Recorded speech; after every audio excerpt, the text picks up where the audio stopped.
Koliko je teže hrvatskom influenceru pasti u radar konkretnom brendu nego jednom Amerikancu? 100%. Znači, doslovno crno na bijelo, jel? Vrlo je jednostavno. Koliko je hrvatsko tržište? Znači, potrošača možda korektnih za taj brend, ako govorimo recimo o luksuzu, ako 1 milion ljudi. Ajmo recimo Zagreb fokusirati koliko je Amerika. I recimo, ista druga stvar, navike.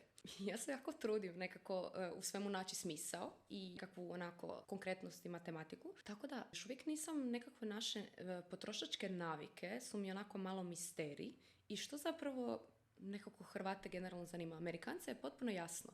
Oni vole pompoznost, vole glomaznost. Jako, recimo, oni podržavaju i prate influencere. Isto tako u susjednoj našoj Srbiji. Apsolutno, oni su jako involvirani. Dok recimo kod naših influencera nije tako. Zašto je u Srbiji tako, a kod nas nije? Zato što ja mislim da je njihova scena zapravo duplo veća nego naša. Profitabilnija je, u tom dijelu ima više novaca i Hrvati imaju tu nekakvu odstupnicu. Jako se u nekim situacijama boje riskirati i jako bolje biti prvi u selu nego zadnji u gradu. Imam takav nekakav dojam.